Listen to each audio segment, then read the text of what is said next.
What's going on, everyone? Welcome back to Sidelined NBA Edition. Every Wednesday at noon, we come here, we break down, we discuss the current state of the NBA. I'm your host, Matt Sampson. Before we get started, just be sure to like, subscribe to the channel, leave your take in the comment section below, back and forth, get some dialogue going. And to help me today is two close friends of mine, Tyler Gary, Sam Reed. Guys, how you doing? Doing good. Let's go. It's great to be here. Let's get into it. All right. A lot happened this week since our last episode. The state of the league. The single biggest storyline in the NBA right now is what the hell is going on with Ja Morant. There's a lot going on with him. A report came out. He was playing pickup with a 17-year-old kid this summer, and he assaulted him, pointed a gun at him. Right after that, he was fooling around on the bench doing fake gun signs. Then, after a road trip to Denver, after a loss, he posted a video on his Instagram of himself at a nightclub with a gun. Grizzlies have said he's out at least 2 games, and it potentially could be a lot longer if it turns out he brought it on the team plane through security. I'll go to T first. T, what do you think? I really think Ja could be his last season in Memphis. Wow.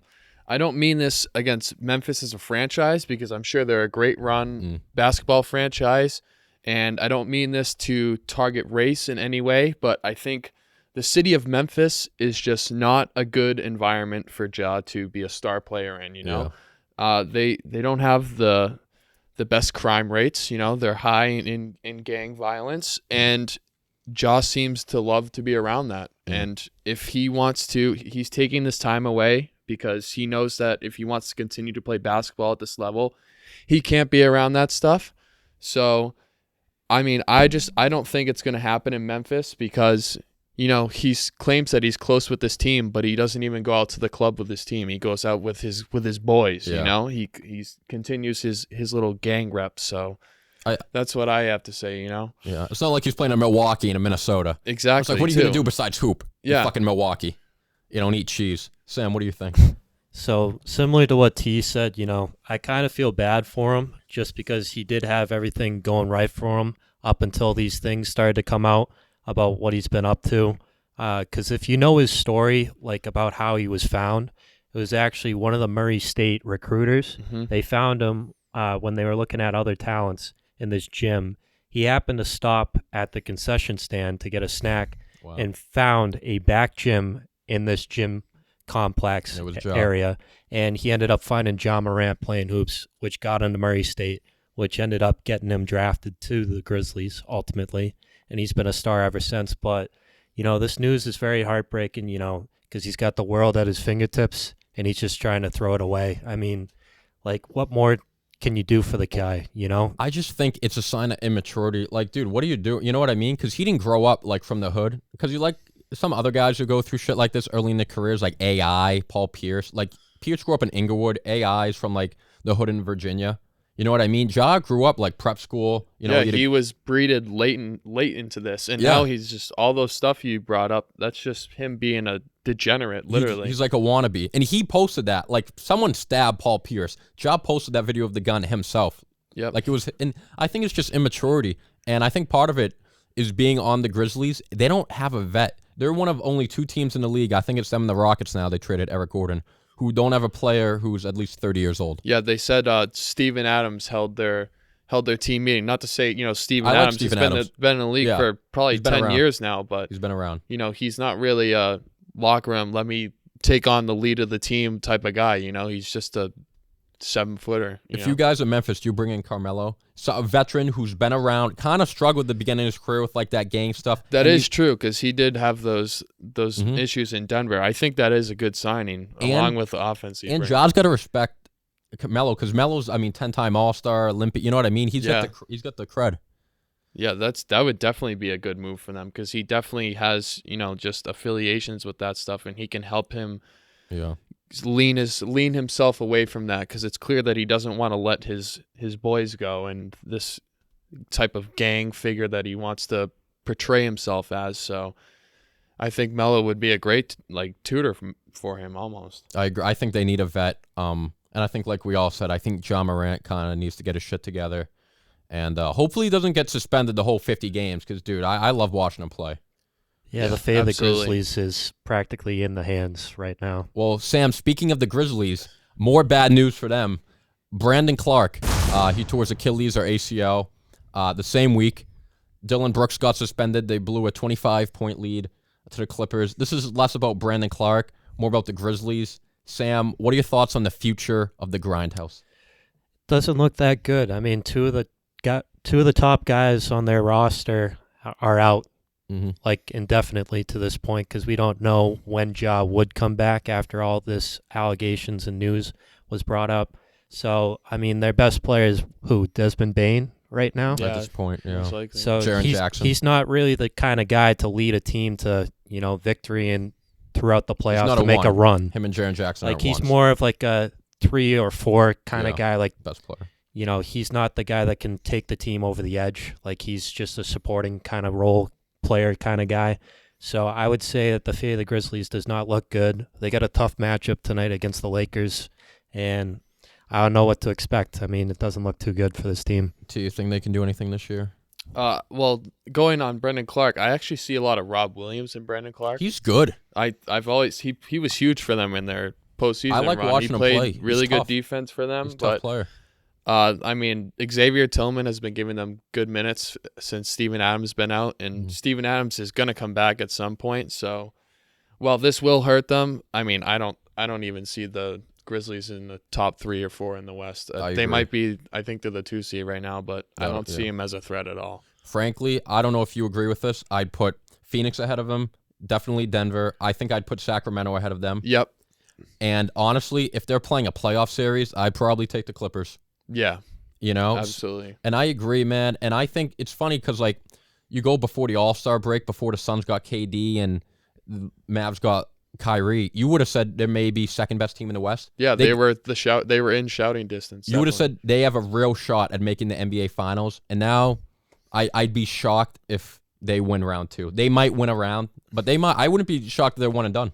Yeah, at this point, they're just so up in the air because no one knows what's going to happen with Ja. If he gets the 50-game suspension, there's no conversation anymore. It's done. Over. It's time to try and tank for Wembanyama. So, yeah, it looks like the Grizzlies are in serious trouble this season if Ja's going to be out an extended period of time. And Brandon Clarke, that's not going to help either. Yeah, he was a big double-double guy, like 10 points, 10 rebounds Solid. a game, which that's huge efficiency-wise. He was a solid player. Well, a team the Grizzlies are going to have to look out for in the West, the Phoenix Suns. Kevin Durant is gelling. He looks awesome with the Suns. They're undefeated since he's been there. I think they're 3-0. All 3 games on the road. I think they're going to play the first home game. When this drops, it'll be on Tuesday. This drops Wednesday. But he looks great. And Booker's still eating.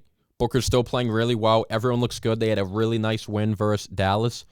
Sam, I mean, what do you think about how it's looked with KD and the Suns?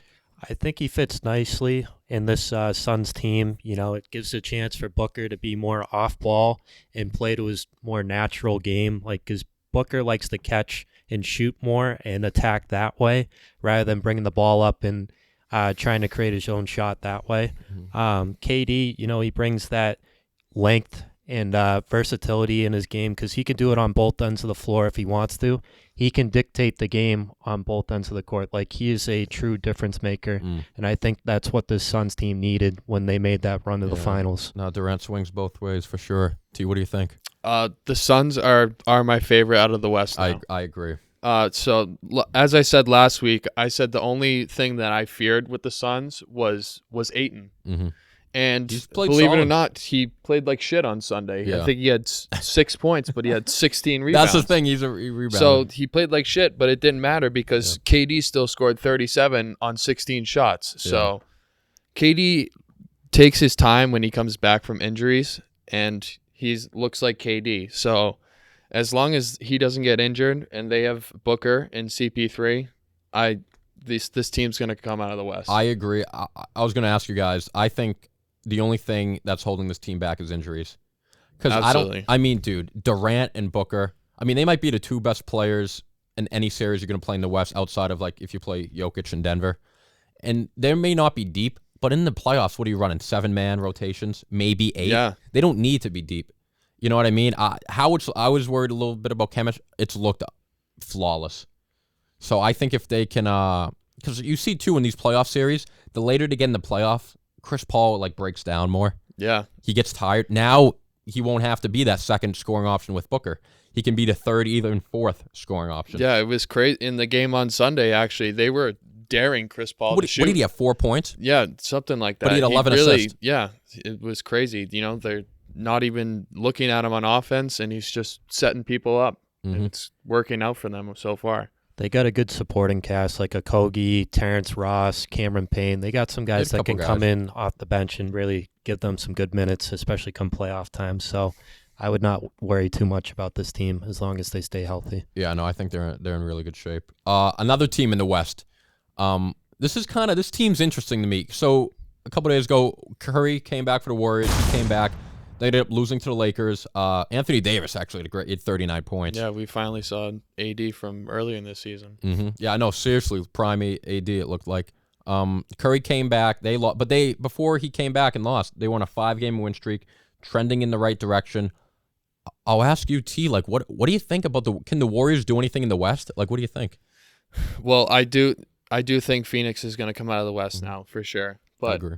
I mean, I don't see them, going past the second round because they just flat out can't win when they're not at home. Yeah. I think their away record is like 7-25 or something like that. And they're probably not gonna have home court.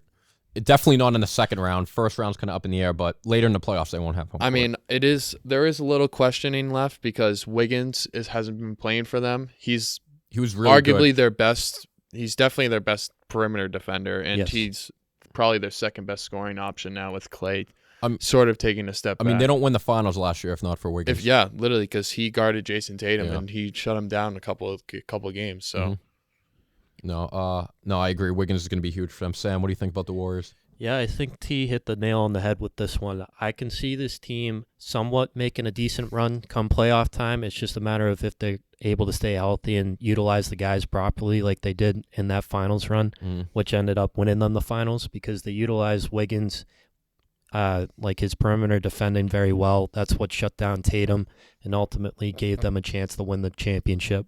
I would say that it depends on the state of their role players like Kuminga and guys like that are able to come in, bring positive minutes, positive efficiency out there. If you get guys like that, because, Thompson and Curry, they're getting up there in age, if they're not able to, withstand, the normal, 48 minutes that they need come playoff time, you need other guys to step up and fill in. Well, I think, first of all, I hate the Warriors. Like, I've always hated them. I hate them. I go to bed every night praying for their downfall. And when they won the championship last year, I was so mad. I hate Draymond Green.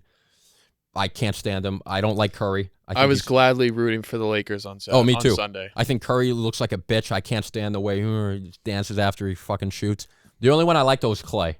He's quiet. He just shoots threes. Yeah. He's kind of had a resurrection this year when Curry's been out. He's been balling. He's dropped 40 a couple times, yeah. Well, he can do it without fucking dribbling, too. That's the amazing thing. He might have the cleanest, him and Ray Allen might have the two cleanest jumpers I've ever seen. I think they're done this year. I don't think, they, maybe they'll win a round. I don't think they're going to make any real noise in the West. But then again, I thought they were kind of done last year and they won.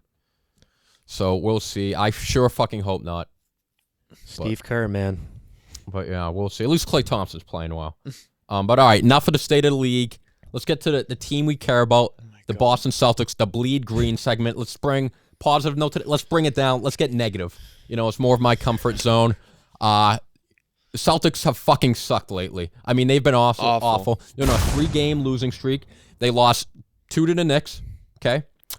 Blew a 28-point lead to fucking Brooklyn. Fucking Cam Thomas, Mikal Bridges, and Royce O'Neal, Sam, okay? And they lost last night to Cleveland in overtime on a back-to-back. Sam, the fuck's going on?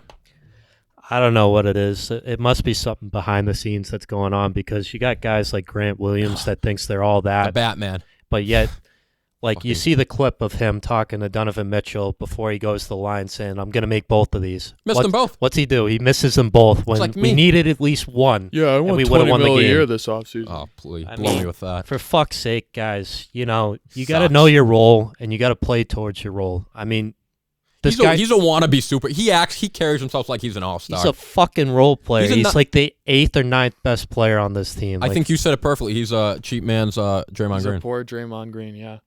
I mean, he's fucking undersized. He's going up against guys that are bigger, stronger, faster than him, and he thinks he's all that. He made his threes for last year's playoffs and it really hasn't came back. He had his Olynyk game. If he's on any other team, he fucking doesn't even produce half the efficiency that he does on this team. I think he's a fine role player. Like, he's a solid defender. He can switch on a lot of guys. You give him the open three, he can generally hit it. But he just carries him. He's such a pain in the ass. He bitches to the refs, bitches to his teammates. And he carries himself like he's a superstar. It's like, you know your role. You know what I mean? He's kind of like a skinnier Jared Sullinger. Yeah. Oh, I like Sullinger. Yeah, I feel like he got a bad rap. You would see him get bigger, He liked this Chick-fil-A. Dude, Sullinger had he had the fattest ass I've ever seen. Him and Gershon. No, seriously. Oh my God. Hey, they it used was insane, to their dude. advantage. Yeah, they were only like, why what, did Danny 6'9"? Ainge have a thing for drafting guys with huge asses? It was like 6'9" centers. That's what it was. Danny Ainge had a fetish. T, what's going on with the C's, man? What do you think? So I'm going to take this all the way back to the start of the season. Okay. This is when they first hired Joe Mazzulla, and all the Tatum and Brown, they were all saying, we know what to do. We did this all last year. We're ready to fucking do it again. I think they literally hinted that they're not going to listen to Joe the entire year then. And it's kind of showing right now because I feel like they think they know what they're doing because they did it last year. Yeah. And it's not really working. And people are saying, oh, Joe Mazzulla was a coach in the running for the coach of the year. Well, now he's blowing leads left and right. So are the players not listening to you because you're too young and you don't have enough of a coaching rep? I think it could potentially actually be an issue because it's just not working right now. What do you think, Sam? I was going to say, like, how about that play at the end of regulation, the Knicks Celtics game at home the other night? That play that they drew up, they didn't give Tatum enough time to, make a layup. Against the Knicks? Yeah, Jalen Brown held the ball way too long at the top of the key, and then he gave the ball to Tatum with like 2 seconds left. I did like the play when they got Horford the open three. That was a good play. It was a good look because he was making that shot all night. But it was a good look. I'm talking about the one in regulation, like when Tatum. I feel like Tatum should have made that. I get it was kind of like awkward, but like, dude, that was a good look. Still, I think he should have had at least another second or two to create a better shot. Well, speaking of Tatum, this happened like much early in the week, but we had 2 bad losses to the Knicks. One of them, Jason Tatum, got ejected because he was bitching to the refs like he always does, running his mouth. And then we lost to them about, when they had Jalen Brunson. They're literally probably their best player, maybe second best player behind Randle. We lost to them. Emmanuel quickly had 38 points. I'll ask you, Sam, Jason Tatum. He's, first team. He wants to be Kobe Bryant, first team All-NBA, All-Star Game MVP. What do you think he needs to, what's going on with Tatum, do you think? He needs to just play basketball. I think he's just kind of in it to be like, I'm one of the best players in the league. I could do whatever I want kind of attitude. Like he's playing with like that chip on his shoulder like that. I just think he needs to just stick to the game plan, block out all the noise, and just focus on trying to play basketball, win games, instead of thinking about all the other shit, like all the accolades and whatnot. T, do you think this is like the stretch? Do you think this is more on Tatum or more on like the rest of the team? I liked what Sam said. I think you also said it too. That he loves preaching Kobe Bryant, and that's great. But I think you need to start playing more like KD and just hoop because you're not a Kobe Bryant build. You're about 3 inches taller than Kobe. You're more of a KD build. He's just thicker, yeah. It's time to literally shut up and dribble like KD does, Yeah. Like KD's a smooth hooper, and I think he really is. I think Tatum is a smooth hooper. Most of the time, he'll hit a tough shot. You're like, shh, that's tough. Dude. He does. He does hit a lot of those. What are you gonna do about it? Like he hits shots like that, and you're like, oh shit, he looks like KD. Yeah. I think it's, and also we touched upon this last week. He doesn't really, his decision making needs to improve a little bit because he doesn't know when to give it up. No, he doesn't know when to take the shot. So they're still young. We don't want to, people want to put him in like, oh, they're the middle tier. They're not old yet, but they're not young. They're in the middle tier, and there's still room to grow in the middle tier, luckily. I agree with that. I'm the hardest on them because they're my favorite team. But I will say, when you look at like the history of the NBA, you look at like great players. I mean, LeBron was in the league how long before he got his first ring? What was it? I think 10, 11 years. Yeah, like something like that. Yeah. Even I mean, Kobe was a little earlier. He had Shaq, but you go back and you look like it a lot. Giannis took a little bit. You know what I mean? And Curry took a little bit. So they still have some time. We're getting there. You know what I mean? But I think they still have some time. And also, I think this is a good thing. Maybe it's happening. Face a little adversity. Get it out kind of before the playoffs. They still have time to get. They have about 20 games left to still figure it out before the playoffs. I don't want to scare Celtics fans as well, but if this postseason doesn't go well, like if we don't make it to the finals at least, Jalen, him or Jalen, they can request trades now. I'm worried about. They're at the stage in their contracts where they can decide if they're unhappy here or not. I might have to Snapchat Jalen and tell him to get their shit together because they don't want to listen to friggin' our coach. So. Dude, I was gonna say like I'm worried about Jalen because he's after this year. He's this year and then one more year. Like if they don't come to like an agreement and like they have like two this year doesn't work out. Sometimes I feel like he gets upset. With how much like just the national media like hogs Tatum and doesn't talk about Brown either. I mean, and Brown played better last year in the finals. Like Tatum puts up 30 and Brown puts up 27. Like is that really that much worse? Like, I agree. I think he I don't think he likes playing Robin. I think he'd rather be Batman. But I think if you win, it makes it easier to be Robin. So I think it's important they figure it out before Jaylen Brown becomes a free agent and win a chip. But C's, man. Hopefully they figure it out soon. League watch. Who's hot? Who's cold? We're gonna do who's hot first, Sam. The New York Knicks have been the hottest team in the league. I think they're on a 9-game winning streak. They beat the two of them versus Celtics. And even Jalen Brunson was out for a little bit. They're playing as good as anyone in the league right now. They're the 5 seed in the East as of today. Sam, do you think the Knicks can make any noise in the playoffs? And do you think this will continue, or is this a mirage? I think they can make some noise in the playoffs. I mean, they're pretty deep in terms of guys productivity coming off the bench. Like, look at Quickly. He's in the running for 6th man of the year now after that performance. Dude, against he's the Celtics. a hooper. If he could he's a hooper. If he could ever figure out how to play defense. I mean, that's all you need him to figure out because his offensive game is something special. He's like quick. You saw him take over that game. He dropped like 7 straight points for the Knicks. Dude, he's really in overtime. fast. Like that's crazy. But I think getting Brunson back will definitely pay dividends for him because he's been one of their better players all season. He's been awesome. He's been a great signing too. I mean, at first look, you're like, oh, you overpaid for a guy that was like a maybe 15, 16 points a game scorer on Dallas, and now he's putting up like 20 games like it's nothing. He learned from Luka. Yeah. I feel like he's kind of like a big-time player, too. Like, I feel like, the moment isn't too big for him. Like definitely. Playing in a market like New York. You think the Knicks can make any noise in the playoffs, or do you think they're fugazi? I think they're a second-round exit, but I think with how awful New York has been for that's a win for around them. 30 years now, this is definitely a win for them.